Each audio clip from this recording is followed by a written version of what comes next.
All right, what up, Internet? This is the Pop Geek Podcast, episode number 11. And today we're going to do it a little bit different. Last time we did it kind of different. We only had 2 subjects. Today we're going to have a bunch of subjects and kind of bounce around a lot more. Yeah, but they're also kind of in the same genre, so we'll have a couple of genres, but a lot of different topics. So. Right. And what I'll do is I'll start off on top and tell you guys what we're going to do for a change. So we're going to start off, we're going to talk TV. We had a whole week of pilots. We got a couple that we saw and we want to talk about, so we're going to go over some of them. We'll keep them to the geeky side, and that type of thing. And then on the back side, we're going to do some news stuff, like with the cooperation between TBS, or Turner Broadcasting, and I think it's the WME. And they're getting together to create a video game league to create esports. And we're going to chat about that a little bit. And I think we got a little Disney news concerning Star Wars. Yep. So we'll get into that. But I think Eric's going to kick it off for us. We're gonna talk about Heroes Reborn. Yeah, it was a 2-hour premiere. I guess you call it a pilot. You know, they had a good 4-season run a couple years ago with the series. Is good what we're calling that? Well, the first half was good. Right, the first half was good. Well, I guess the first quarter. The first season was amazing. Right. And then the writer's strike hit, second season just dropped, and they tried to pick it back up with the third and fourth season, just didn't do so well. Yeah. So people had to drop off. Now they're bringing it back. They're bringing back some of the old characters as not cameos, but like recurring roles here and there. But they're focusing on 6 new characters, which I think is great. And they're kind of progressing the story now. They're calling them EVAs now, evolved humans. Yeah. They're known in the world. They're being hunted now because of an incident. This is starting to get into the X-Men territory. Yes. To where it's kind of the us versus them. You know, should we register these people? We got to know what they do and what they're capable of.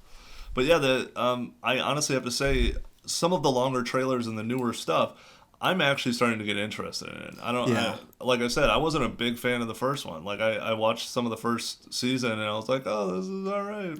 You guys have superpowers, maybe do something with them. Right? You know? Yeah, exactly. But this looks a little more sci-fi heavy, if that's the right way to say it. But yeah, they show off a lot more powers in the first 2 hours that I saw, and it looks good now. I mean, the technology is really caught up. And also, too, they brought back Noah Bennett, one of the main characters who was back and tagging the heroes in the first season run-through. Yeah. Now he's back trying to figure out a conspiracy now amongst this registration, I guess you could call it. Right. That he himself had his mind erased to forget what he did. So he's kind of like, he knows what happened to cause this, but it seems he doesn't know anymore because he had himself memory wiped.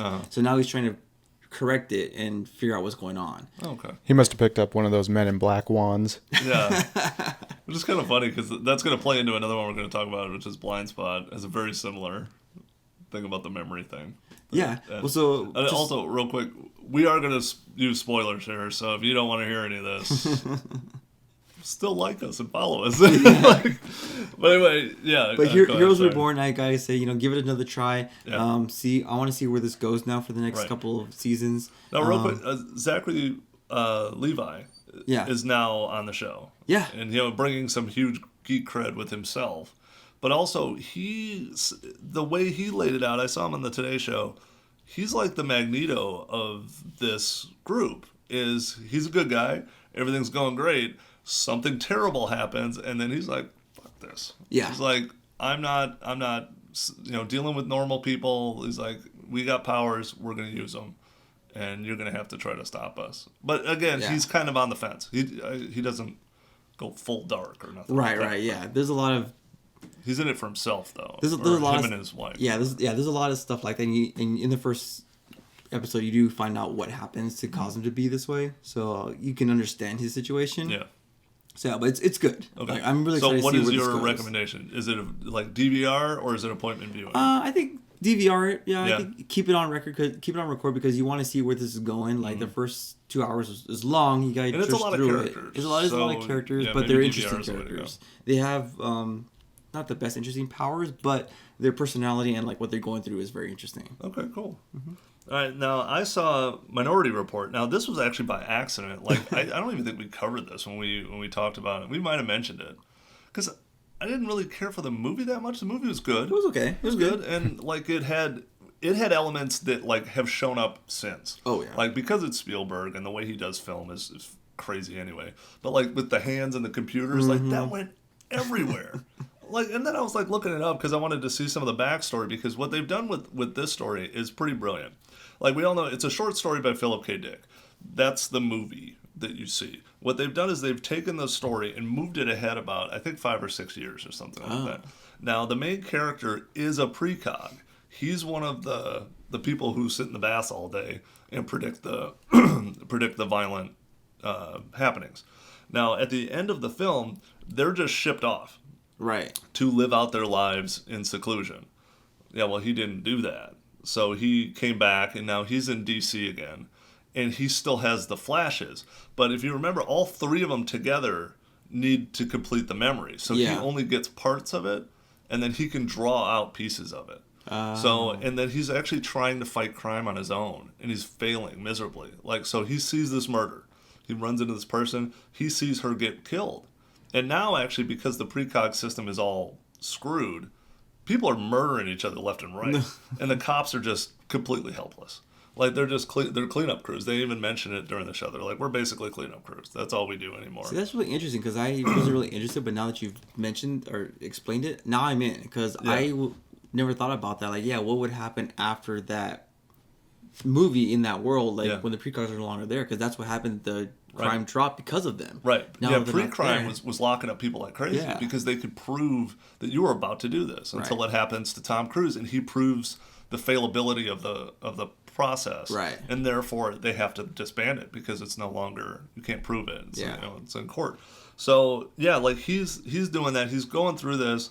He tries to save someone, you see right in the beginning. And she goes, boom, firing out a window because he can't see where she exactly was. So he was in the wrong building. And he runs up just in time to watch her go firing out of the building. So the other cool part is, Tom Cruise did the finger thing, and that thing caught on. They have a neat aspect of tech in it that's new because it's a little further down the road. So the girl cop in it, who is gorgeous, by the way. She's super beautiful. I don't even know who she is, but she alone is worth, queuing in for an episode. But she puts contacts in. This is the way the detectives work. And they can recreate the crime using kind of a virtual reality or a augmented reality. So you can see her hands, and it goes completely POV inside her. But cool. Then what they do is they see, okay, the footprints are here, so then a red figure will walk in and follow those prints, and then she'll fight him kind of to recreate the struggle that took place in the apartment. They see, okay, this over here is broken. She picks that up, and it recreates the break, and you see it fall onto the ground. So they can completely recreate the crime, but they still don't know who did it. Huh. So that's the fault they have. That's why they're kind of considered almost cleanup crews. So now they end up running into each other, of course, and she's kind of an overzealous cop. She wants to start solving this stuff. He's like, I can only see parts of it. And she's like, well, you got superpowers. We're teaming this shit up and we're going to start solving stuff because the cops are super frustrated and all this terrible crime is going down. But she sees it in him. Hey, we got a little thing here. You can help me. I can help you type of thing. And then the other precogs are there. Oh, they are? I assume they're not the same cast. If you remember, Tom Cruise is just kind of dragging the girl around. Right. The whole movie. She doesn't really talk. She doesn't really do anything. Kind of like he did with the Katie Holmes. Right. Yeah, it's kind of like his real life relationships. So, there's a girl they show who's on the secluded ranch, who's still there, who's still doing her thing. And there's another guy they allude to, but I think you see him, but he doesn't really have a whole lot of part yet. But Dash, who is the main character, he's in the world with everyone else, and he's trying to solve this little crime, and it's surprisingly good. I was really shocked because I was like, what are they gonna do? Yeah, how are you gonna do this? But moving it ahead to the world in which they moved it ahead, giving it the tech upgrade, it's still super future. You can do whatever you want. I really actually liked it. Okay. I don't know it won't last because it's on Fox and they just tank shows. Yeah. I have no idea what they're doing. Because, what was it, was it Half Human? Being Human? Being Human. I love that show. It was Everyone so good. I knew liked that show. And let's put it on Friday at 7 God. for 4 hours, and then you never see it again. I Then baseball takes over, and you never find out what happens to those shows. I They hope, did it like, with Fringe. Somehow Fringe stayed on for 5 seasons. I don't know when it aired. All I know is I got it on DVD because Fringe was that good. I hope that like Netflix picks up Being Human and like runs with it. That'd be nice. But so continuing on to another TV shows, I saw Castle. I love watching Nathan Fillion. He's just everywhere right now. So it's only topical that we talk about him. Yeah, it was a good opening season. I mean, it's really cool to get his quirky I know people inputs. who love Castle. Like I've never watched it. If you like Nathan Fillion, it's pretty much he's the show. Right. Like if you like Nathan Fillion, start watching Castle. It's a detective story, kind of like SVU, where they're solving crimes with a girl cop, and he's a writer. But he's a writer, right? He's a crime writer. Along, yeah. Right, yeah. But then you end up getting romantically involved, and so there's emotions, stuff like that. But yeah, he just brings his wittiness to the crime scenes, and it's so fun to just follow him along. That's cool. And it was a good opening season. I think this next is gonna be really fun, especially now that they're spoiler. They're married now, so it's gonna cause a lot more drama. And she's got a promotion to captain, so it's gonna be a lot more issues to deal with. Cool. But yeah, definitely pick it up and check it out. DVR that one definitely for like Nathan Fillion. Yeah. All right. My next one is Blind Spot. I watched that one. I have to say the coolest part is they did great jobs of covering boobs because she is like naked for the like entire opening of the show. Well, did she go through like a 4 or 7 hour tattoo process? Because her whole body's just tattooed, to put the right? fake tattoos on. Oh my god! It takes forever, and it was good. They do it kind of. I mean, NBC knows what they're doing because that Blacklist is really good. And this is very much like Blacklist. You get this overarching mystery. You know something big is going to happen at the end. But every week you're going to get a new show about a new terrorist attack or something like that. It is a little funny. Like, you actually find her name out, or at least you think you know, in the first episode. Every bit of her tattoos, though, is going to be another mystery, so therefore she could have 500 episodes on herself. I don't know. Damn. Because she's so covered in tats. There's names and letters, and it's in Chinese and all this stuff, and then it's got a little bit of the Bourne identity, and that she doesn't know anything until something happens. And then she'll get in a fight, and then she, like, totally wrecks 2 people. And then they're like, oh, maybe you're a Navy SEAL. And then they find out she has, like, a weird Navy SEAL tattoo. Oh, okay. And then she has her first recovered memory. So this is probably how they're going to do it, which is something's going to happen. They'll get a bam, someone gets shot, killed. It's going to trigger her memory, and that's going to give you the piece for the overarching story. So what they do is, she has a sequence. She ends up shooting a guy, but she didn't kill him. But, like, shoots a guy, and her memory just pops immediately. And it goes to a training sequence where she's being trained by this weird bearded guy. And the bearded guy, though, shows up at the end of the show, too, and actually kills the guy she shoots. So he's running the show. And then there's also a sequence where he's telling her what's going to happen. He's like, when I shoot you with this, she's a syringe, you're not going to remember any more of this.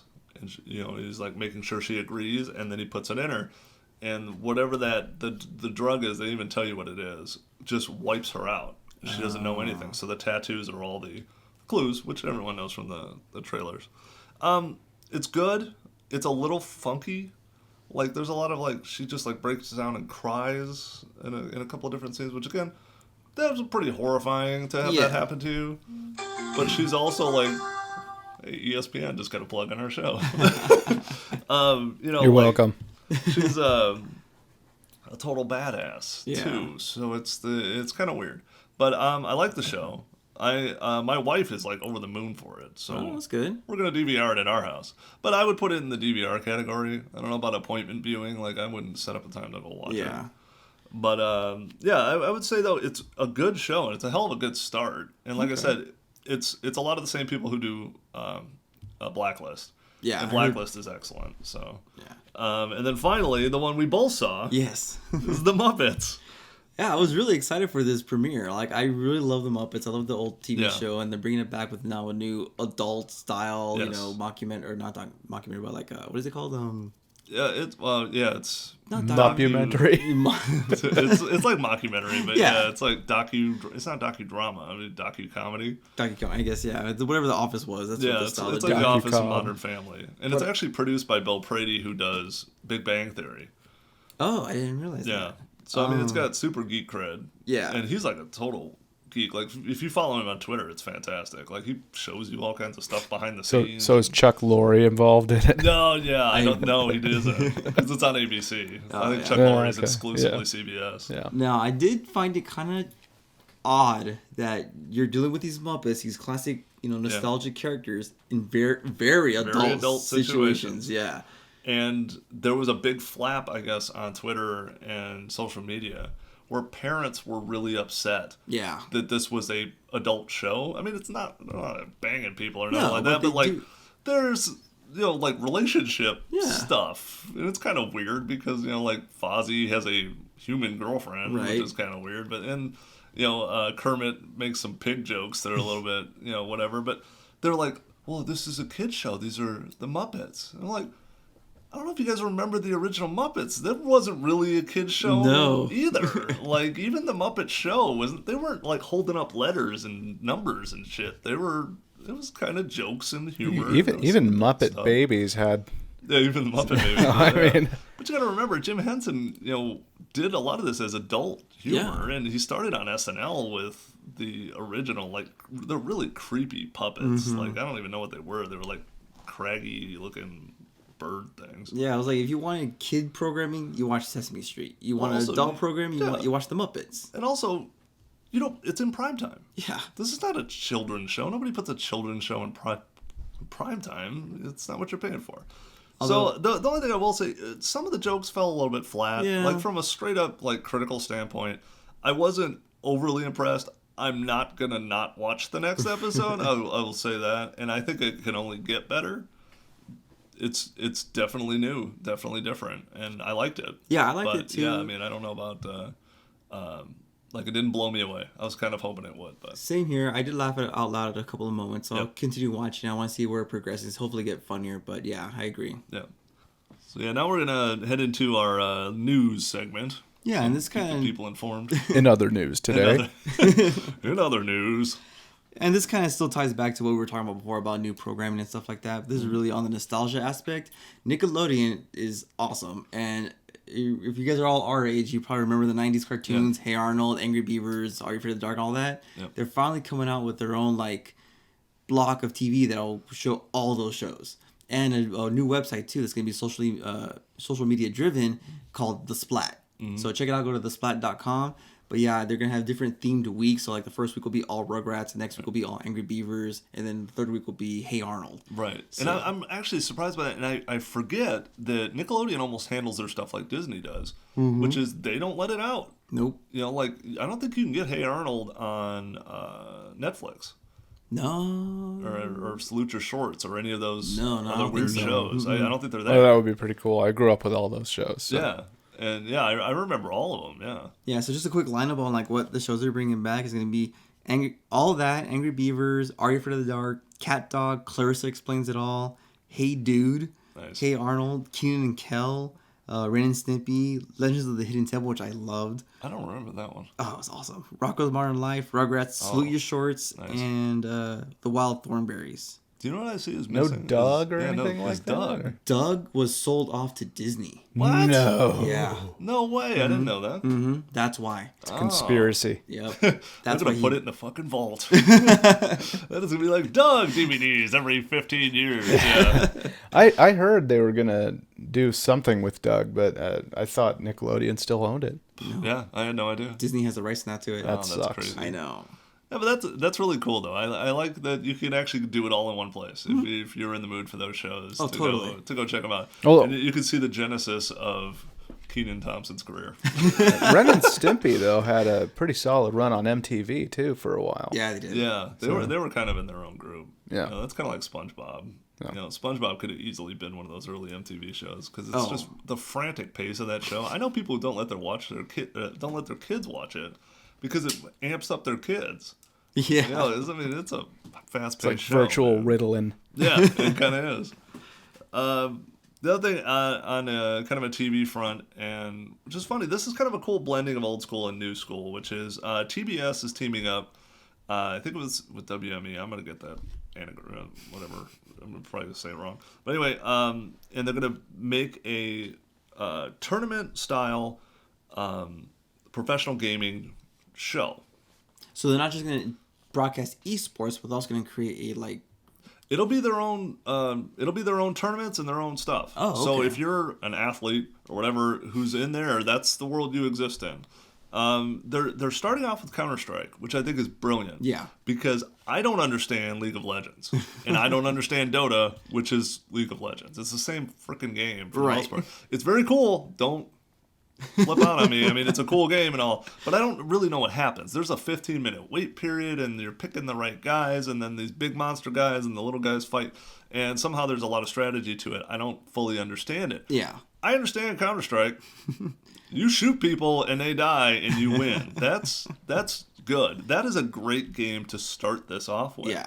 Because it's quickly understood. It's tactical.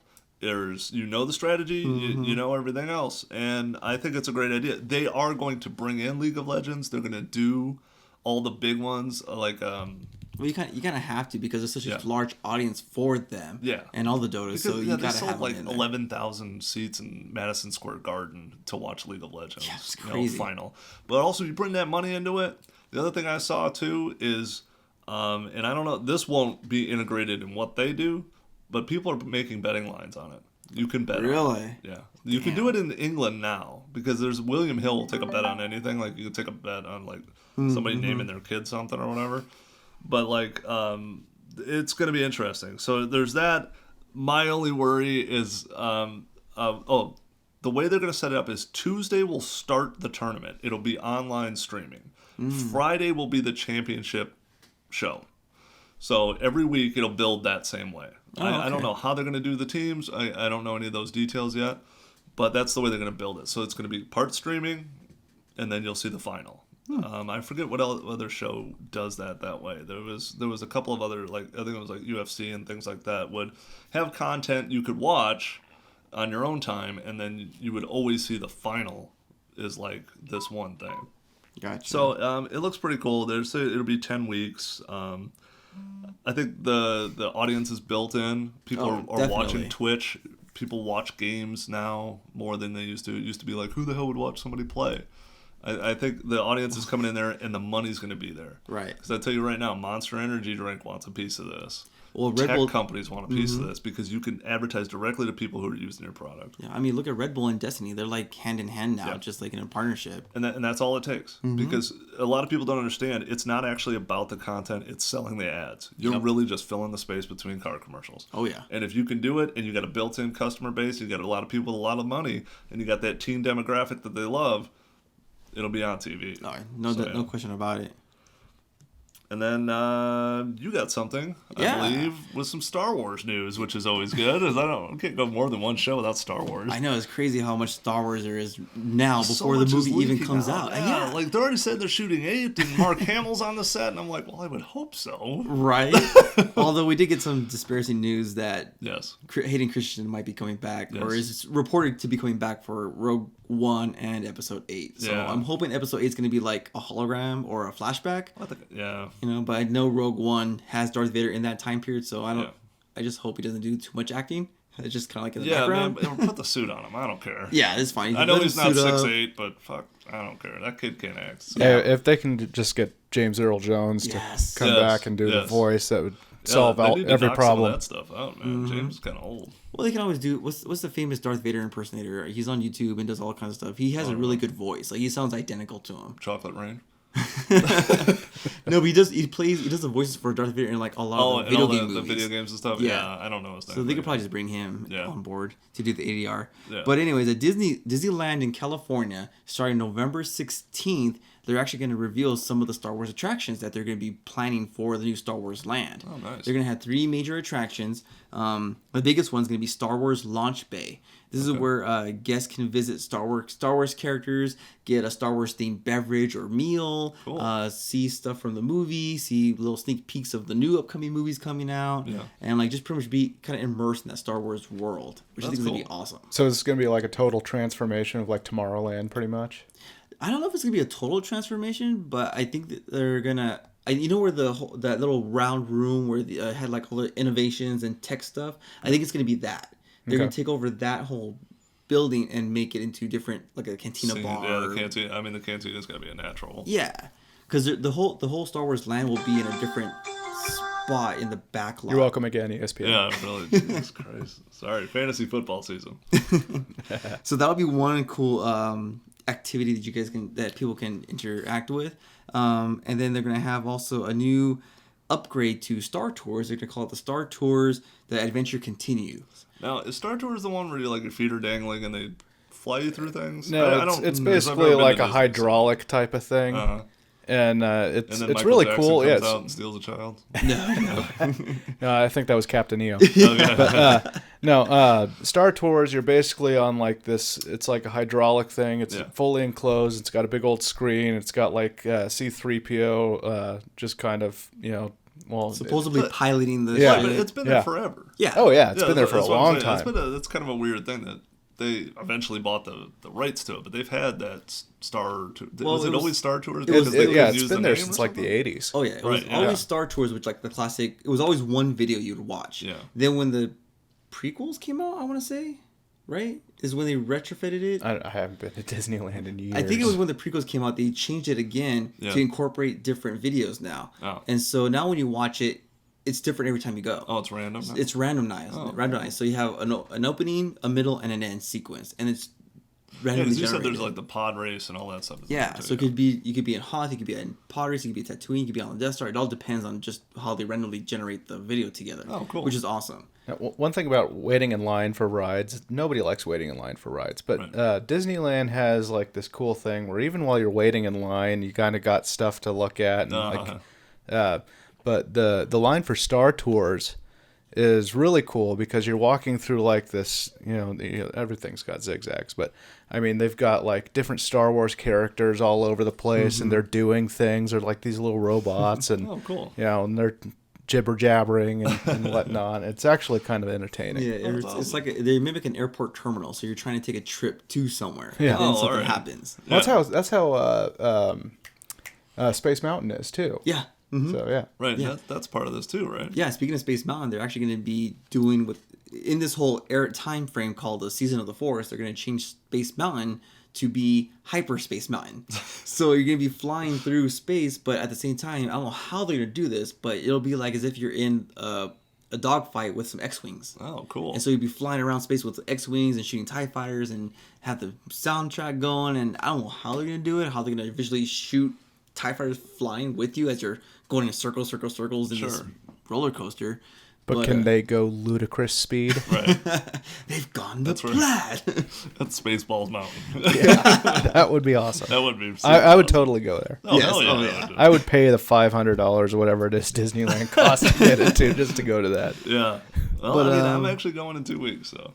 Oh, you bastard. Just missed it. Yeah, I know. It'll be November 16th, guys, when else this comes out. Yeah. And then in December, they're going to have a Star Wars Rebel-themed Jedi Training Academy. So you can take your kids and have them play like Jedis and learn to be Jedis. So that'd be kind of cool. Yeah, that'd be awesome. Yeah, especially with a 4-year-old. Oh, yeah. I get hit with swords enough in my house. So, but yeah. What else do we got? We got... So let's wrap this up week in gaming. Yeah, this week in gaming. What have you done this week since you're the noob? Yeah, have you tried anything new? Mean, this is great. I texted you while this happened because I don't get very much time to play. So that's been my problem. Is I have 2 kids and I just adopted one, so I got a baby. And the worst thing about having a baby, the challenges, is that you can't do anything with your hands. And he's like he wants to sit up all the time. So, like, I got an hour to myself, and I'm like, Destiny. I gotta get on Destiny. I'm gonna grind out an hour, get leveled up one more. Come on, I gotta make my character not stupid. Yeah, anyway, I was ready. I'm waiting to that's shepherd right, you through. I texted you. Yeah, because I'm like, oh, dude, if Eric's on, then Eric can shepherd me through these levels, and then the server's down. And all I get is loading. Yeah. And then you're saying you were on a raid or something. Yeah. And it was taking you 2 hours to do it. It kept dropping out or whatever. Yeah, we were having technical issues, but at the same time too, like I know other people were having trouble signing in and out, and so I checked the Xbox Live services, and they were limited services too. So I was like, okay, if you didn't get on, you're probably not gonna get on. Yeah. And even though if you are on, you're still gonna have limitations. Yeah, and I bitched about this last week. I paid a lot of money for that damn game. like, I know it's all online, but for the love of God, like, I had 1 hour in an entire week to play this damn game. Yeah. And this is what I get. I get, I get those loading screen that goes on forever, and I'm like, well, it's loading. It's doing something. And I can't figure out what it's doing because, the box is making noise, and I'm like, and then I, like, dropped out, put Minecraft on. Minecraft's like, boom. And I'm like, fuck. So it's something wrong with the damn game. So it's not the Xbox. You know what would have helped if you would have just, grabbed a Snickers. Yeah? Yeah. It satisfies, yeah. Yeah. No, but yeah, that was my week in gaming, was frustratedly throwing my Xbox controller at my couch. Oh, man. Yeah. So, what did you two get into? I think you Twitch streamed, didn't you? Yeah, I did. Yeah.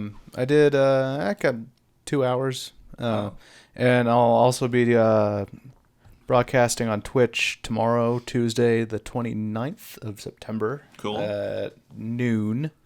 Sweet. I'll probably be on for another 2 hours, doing some GTA free mode missions. Oh, nice. So yeah, those look really interesting. They're kind of fun. The only thing, they don't come up as often as I'd like them to. Isn't it every 15 minutes or so or something like that? Yeah, it's supposed to be, but sometimes they don't pop up. So, for the first hour, I didn't have anything. The second hour, I was getting them pretty consistently for about every 15 minutes. So. Do they need like a certain amount of people to like join that game to start it? I think so. Oh, okay. I think so. If there aren't enough people in the lobby, then I don't think it's actually going to run the free mode missions. That makes sense. I kind of like that. Like, as far as watching someone play, watching someone play GTA is usually awesome. Oh, there's always something there's entertaining always, like, in somebody GTA. just doing something fucking bizarre in that game. So, like, and you're so loose in that world. Oh, yeah. It's fun to watch what creative crap somebody will try to pull off in that game. So, yeah, I do like watching GTA. So, yeah. Well, my week in gaming, of course, has just been Destiny this whole week. Just trying to get raid ready, which I was. We've been trying to beat this goddamn raid for the whole week, and it's hard because my raid group is also, half of it is in New York. Yeah. So trying to find the time to play together is hard. Yeah. And so we've attempted it multiple times. We keep getting further and further along. We beat one boss for each session that we play. It takes like a couple of hours. We're finally at the final boss. I just spent another 2 hours trying to beat the damn thing, and had to get 2 substitutes because our 2 guys in New York didn't show up. So we tried that and just couldn't do it. Now, does raid work the same way as in the game? If you all die at the same time, does it start you over? Not over, but it starts you over from that mission. From the checkpoint? From the checkpoint, Oh, okay. yeah. So, like, if I started the boss fight and we died, we had to start the whole boss fight over again. Does that happen a lot? Yes. Shit. Yeah. That's like I said, I'm like level 8, and I did my first one with the 2 guys, and we were just getting wrecked. Yeah, so it's just like that. Just imagine that, but on a much grander scale with 5 other guys playing with you, and they're all bitching at you and yelling, and you're like... Dude, just shoot that guy. That's your only job, is shoot that guy. But other than that, I've been playing also some quests to try and get myself leveled up and get some exotic gear that is not very well known and sought after. Like right now, I'm working on trying to get my exotic sword, so it's gonna be really awesome. But that quest line is fucking brutal. Yeah, you gotta first of all, you have to go get kills in the Crucible with your sword, which is a pain in the ass because everyone can shoot you with a rocket launcher. I don't like that. Your missions keep bumping up. Like, that killed me one time. I'm like, oh, I did it. And then it's like, boom, there's this one. I'm like, that wasn't there when I went in there last time. Like, it didn't give me the full list of stuff. It was like, it did the last one. And then it's like, here's another one. Oh, yeah. Like, thanks a lot. Yeah. It was like, I thought I was done. Nope. Yeah. They do it in steps. So once you complete one, you got to go and talk to someone. Right, or talk just to the speaker or whatever. And he tells you, hey, guess what? You're not done. Yep. Keep going. Right. But anyway, I think that about does it for the Pop Geek podcast today. So be sure to like us on Facebook, follow us on Twitter, follow us on Instagram. We have almost like 40 followers now. Wow. Yeah. So that pushing 200 on Twitter. Yeah. If you follow us on Twitter, you'll see when we go on Twitch, and you can come. Yes. You can come tell us we suck in person. It'd be great. And that, I believe, is about it for episode 11. So. See you next time. See you guys. Hey guys, I hope you're enjoying the show, but we'd like to hear from you. So please leave a comment below and tell us something you'd like to see on an upcoming show or your thoughts and feelings. Or you can tell us that we suck. Maybe don't do that, because we're a little fragile.